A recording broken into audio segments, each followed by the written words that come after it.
La reprise de l'immobilier neuf se dessine enfin. Au cours du premier trimestre, 23 924 logements ont été réservés, soit 14,4% de plus par rapport à la même période de 2013.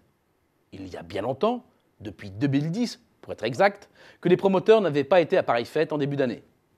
Il est vrai que l'on part de très bas et que les ventes restent très loin de leur pic d'avant-crise où elles tutoyaient le plafond des 37 000 unités. Nous étions alors en pleine euphorie. Ce retour des jours meilleurs avait déjà été pressenti fin 2014 quand les promoteurs signalaient le retour des petits investisseurs dans leurs espaces de vente. Que s'est-il passé? Le locatif Pinel plaît alors que le Duflot faisait fuir les acheteurs. La philosophie du dispositif reste pourtant la même. Déduction fiscale d'une partie de l'investissement d'un particulier faisant l'acquisition d'un logement neuf, sous réserve de le louer et sous condition.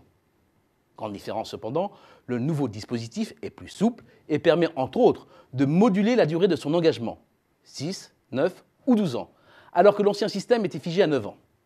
Autre disposition appréciée par les bailleurs, la possibilité de louer à leurs parents ou à leurs enfants. Cette clause ascendant-descendant est un argument de vente supplémentaire. Enfin, le zonage a été réformé.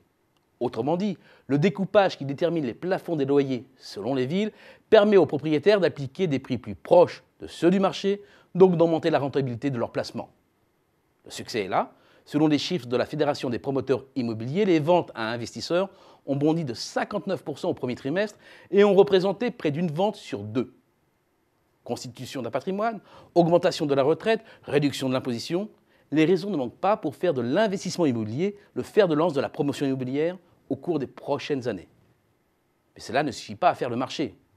Reste l'accession à la propriété, c'est-à-dire tous ces particuliers qui achètent pour se loger.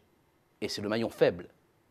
Les ventes en accession ont encore baissé sur les 3 premiers mois de l'année de 3,3%. Mais le point bas est certainement passé.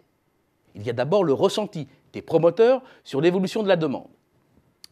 L'enquête trimestrielle effectuée par l'INSEE montre une nette inversion de tendance et un rebond spectaculaire.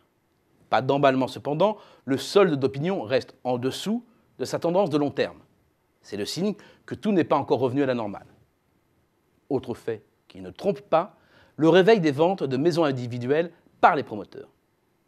Ce retour des acheteurs est certainement à relier à la reconfiguration du PTZ à compter d'octobre dernier.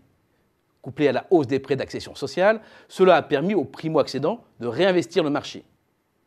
Des ventes en hausse de 12% cette année semble une hypothèse prudente et la barre des 100 000 se rapproche.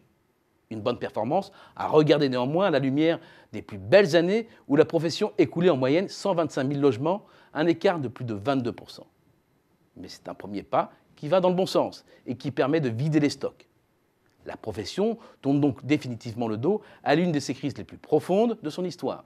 Et les projets ressortent enfin des cartons.